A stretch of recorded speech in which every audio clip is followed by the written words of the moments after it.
Sergeant Lucas Hayes has to make the hard choice between following the regulations and protecting a Vietnam veteran's fallen Bronze Star from being made fun of at Arlington's Tomb of the Unknown Soldier. His bold act made people all throughout the country angry. Before we continue this story, please subscribe to the channel and turn on the notification bell. Let us know where you are watching this from in the comments. We have another fascinating story for you tomorrow, so stay tuned if you appreciate stories like these. It was cool at morning over Arlington National Cemetery. A light mist covered rows of white headstones, each of which housed a narrative that had not yet been told. The tomb of the nameless soldier was in the middle, and the marble face glowed softly in the dark November sky. Sergeant Lucas Hayes, a 29-year-old member of the 3rd U.S. Infantry Regiment, marched perfectly, 21 steps, stop, turn, and 21 steps again. With each click, his polished boots hit the stone patio, which was as steady as a heartbeat. He had a silver bayonet on his M14 rifle, white gloves that were clean, and a blue dress uniform that was perfect. People with coffee cups, kids with backpacks, and veterans with old caps all saw Lucas as a living monument and a tribute to those who never came back. Lucas had a problem that he kept hidden beneath his perfect looks. 4 years ago, an improvised explosive device blew up his platoon in the dusty streets of Iraq. Staff Sergeant Marcus Cole, Lucas's squad leader, shoved him out of the way of the explosives and took the whole force himself. Lucas could still hear Cole's calm voice saying, "Keep them alive, Hayes. That's the job." The recollection was a horrible scar. Lucas joined the tomb guard to honor soldiers like Cole and remember the stories of those who were never honored. He felt like his history was following him around and making every step tougher. The leaves rustled as they skittered over the square, blending with the whispers of the people who were there. Lucas's eyes scanned the area, trained to notice both everything and nothing. A small American flag was held up by a girl with pigtails that bounced. The features of an old couple were melancholy as they leaned on each other. A man in his 70s stood behind the velvet rope with a cane. On the sleeve of his denim jacket was a patch for the 1st Infantry Division. Lucas recognized right away that he was a Vietnam War veteran. The man had a lot of wrinkles on his face and eyes that seemed like they were looking into a wilderness far away. Daniel Sullivan, who went by Danny, was a former Army sergeant who traveled over the muddy hills of Vietnam in 1968. Danny returned to a country that didn't value his service. His Purple Heart and Bronze Star medals were concealed in a drawer that was too heavy to carry. He made it through Kazan, but his best friend, Private Tommy Guan, did not. Tommy won the Bronze Star after he died for defending 2 injured soldiers from sniper fire before he was shot and killed. Danny informed Tommy's mom that he would honor the unknowns by taking the medal to the grave one day. He came today, 57 years later, because of an undiscovered need, the need to know that Tommy's sacrifice was still meaningful. Danny held the Bronze Star in his sore hands. The metal surface was dull, but it had a lot of meaning. The clamor of the throng dwindled to a murmur as he stood at the barrier. The metal of his cane slipped as he steadied himself on the slippery stone. The sound it made as it hit the square sliced through Danny's chest. The metal gleamed against the gray stone and then slipped out of grasp past the rope. Danny's breathing was shallow as he stood still. Instead of stone, there were the sounds of shell casings, caissons' screams, and Tommy's voice calling his name. People in the crowd were paying attention. A teen in a sweater and headphones giggled. "The old man dropped his shiny badge," the man added. His companion laughed and shoved him. No one got any closer, but a woman nearby with a scarf that was flapping said, "Have some respect." Lucas's jaw tightened as he took in everything. While the Bronze Star was displayed, people made fun of Tommy for being brave. Tomb guards had to follow tight instructions that indicated they couldn't break formation. They don't talk or do anything. They are in charge of the unknown, the ritual. Lucas's thoughts went blank as he ignored orders to get a hurt private out of a burning Humvee. His boss yelled at him, then spoke sweetly. "Don't let them fade, Hayes. Not one." Cole's voice rang in Danny's ears as he bent down, his knees creaking and his fingertips dancing over the metal. The teen's voice echoed around the area as he laughed even harder. Lucas's hand, which was covered in leather, moved. He counted to 19, 20, and 21. "Hold on a second. Turn." The crowd held its breath, like air before a storm, and something changed.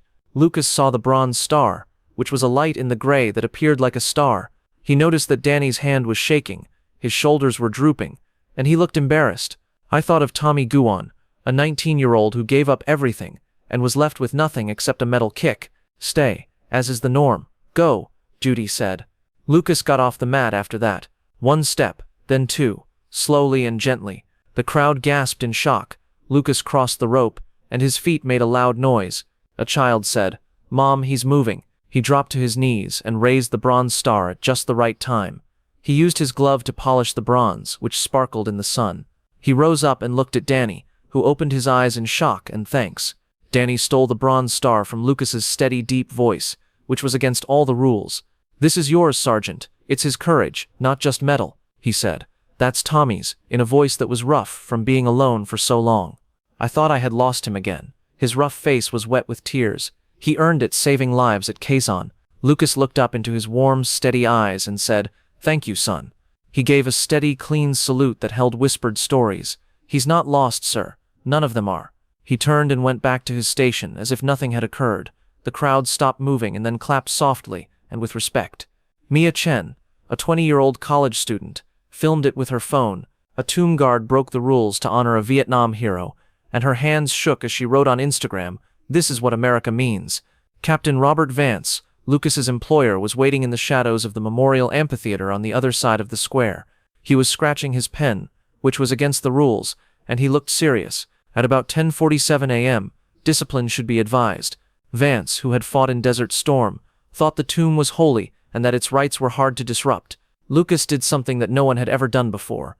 People had watched Mia's video 300,000 times by lunchtime. By the time night fell, it was on YouTube, X, CNN, and TikTok. He embarrassed the post, and comments poured in. "This is why we honor our troops. He broke the rules for a vet. That's a hero." Others disagreed, saying, "Tomb guards must be perfect." Veterans organizations came together and shared pictures of their medals, including bronze stars with Tomb Guard honor, purple hearts, and silver stars. That night, Lucas was the only one in the barracks. His black coffee was steaming but untouched, and his outfit was neatly hung up. A 73-year-old Marine who served with Danny in Vietnam and now walked with a limp wrote on X, "That kid gave Danny his pride back." A VFW post in Ohio shared the video, saying, "This is what service looks like." The room was empty except for a locker, bunk beds, a picture of his team in Iraq, and Cole's smile in the middle. Private Jenny Torres, another guard at the tomb, snuck in without making a sound. "You knew you'd get in trouble, didn't you?" she said as she leaned against the wall. Lucas looked at the picture and nodded. That medal was his friend's life. He couldn't just leave it there. "Vance is mad," she continued, folding her arms. "Secured the tomb. Might bench you for good," Lucas muttered, and his lips twisted into a smile. Jenna sat down across from him and said, "Worth it. He carried that bronze star for 50 years. We almost let it slip away." "You think about Iraq, about Cole, every step," Lucas said, his voice barely above a whisper. The heat, the blast, Cole pushing him down with his hands, and the silence that followed. He kept Cole's dog tag with him as a reminder. "It looks like Danny, the vet, has the same thing." Jenna nodded, her eyes warm. "I couldn't let him lose it. They won't get it at the top, but I do." Danny was in a motel room outside of Arlington, sitting on a bed that was making noise with the bronze star in his hands. He could only pay for the motel, and the wallpaper was coming off. Next to him was an old picture of him and Tommy in Vietnam. The youngsters were dirty and afraid, but they were still smiling. He hadn't looked at it in years because he was too afraid of the agony. He traced Tommy's cheek and murmured, "You made it to the tomb, Tommy." He switched on the TV and muttered, "Someone saw you. Someone cared." Even though it was hazy, Lucas's salute filled the screen. Danny's heart raced as the anchor said, "A tomb guard's unprecedented act of kindness has sparked debate, tradition or humanity. We'll talk about it after the break." Word of his private visit spread across the country. He thought of the years after Vietnam, the Bronze Star, the nights he drank to forget, and the people who protested at the airport. What kept Tommy going was his legacy, proof that their fight was important. Today, a young soldier told him that it still did. The next day, Lucas had to report to Fort Myer to face a disciplinary board. Captain Vance was in charge and looked quite serious. 3 officers stood close to him, and their uniforms were decorated in medals and other honors. "Sergeant Hayes," Vance continued quickly, "you broke formation, spoke, and engaged a civilian yesterday at 10:47, violating the sanctity of the tomb. Please explain yourself." Lucas stayed at attention, his stance perfect. "I honored a soldier's sacrifice, sir." That bronze star belonged to Private Tommy Nguyen, who earned it in blood at Kazan. It fell. No one else moved. I couldn't let it be mocked. The tomb isn't just for the unknown. It's for every soldier who served, living or dead. Vance's eyes widened. He was tapping his pen. Your duty is the ritual, not playing hero. The tomb demands perfection, not sentiment. Lucas said in a stern voice, with all due respect, sir, my duty is to the men we buried, and the ones still standing, carrying their weight. That veteran deserved better than laughter. The silence was deep. Lucas's eyes focused on the retired colonel, who was covered in medals. He cleared his throat and said, recommendation, 1 week suspension, public statement of regret. The room felt smaller, and the air was electrifying. Sir, I won't regret honoring a veteran. Not now, not ever. Vance clenched his jaw and leaned back. He followed tradition, but he also knew when to let go. Lucas had a hard time saying no to help. A reporter enticed Danny into going to an Arlington VFW post. There were a lot of young people from Iraq and Afghanistan there, as well as older veterans with gray hair. Everyone was talking and having a beer. Danny's jacket had a bronze star on it, and the weight of it saved him from toppling over. This isn't just metal, he shouted in a powerful voice. It's Tommy Nguyen. He was 19. He saved 2 men and got shot for it. Every kid we lost is in this medal. That guard, Lucas, didn't just pick it up. He picked me up. Don't punish him. Give him a medal. The crowd went crazy with applause. A young veteran sent X a recording. By the end of the day, all news networks, including Fox News and MSNBC, had seen it. A lot of people are excited about Mia's video, which has already been seen 2 million times. There were 1.5 million posts about Tomb Guard honor. There were 400,000 signatures on a petition asking that Lucas be praised instead of suspended. A Vietnam War helicopter pilot uploaded a picture of his bronze star with the words, "Hayes reminded us why we fought." A Texas history teacher made her students write essays about the video. A 12-year-old girl from Ohio, whose father served in Iraq, posted a watercolor of Lucas saluting Danny with the caption, "This is what heroes do." During a Veterans Day speech in Congress, a senator from Virginia remembered Lucas's name and said, "If we punish compassion, we dishonor the soldiers we serve." Sergeant Hayes showed that duty isn't just standing still. One student wrote, "He broke the rules, but he fixed something bigger. This is a step in the right direction." The chamber cheered, and the newsrooms heard it. Captain Vance felt the stress building as he sat alone at his desk. He watched Mia's video again, stopping to observe Danny's countenance transform from pride to relief to tears. Vance buried friends in Desert Storm and took their names with him. He had lost pals in the past. He read over Lucas's paperwork and saw that Purple Heart, an Iraqi volunteer with a spotless record, had promised to keep the tomb safe. Danny returned to Arlington 10 days later. He scratched his head and typed, "Recommend commendation for exceptional judgment under unique circumstances." The crowd split apart, with some people nodding and others saluting. A kid gave him a little flag. Lucas was on duty, and his eyes were bright, and he walked with purpose. In the plaza of the tomb, there was a service at 11 a.m. A brigadier general with a lot of medals on his chest told Danny and Lucas to come to the center. Lucas was allowed to pin a silver star, a civilian award for bravery, to Danny's blazer. Danny's hand was on the bronze star, and his eyes were bright. "Tommy," he murmured in a weak voice. Lucas got down on one knee and placed a white rose at the foot of the tomb. "For all of them," he added in a low, calm voice. The crowd stood with their hands over their hearts, and several of them cried. Mia Chen, who was in the first row, turned off her phone and wiped away a tear. Danny put Tommy's Purple Heart next to his bronze star in his hotel room.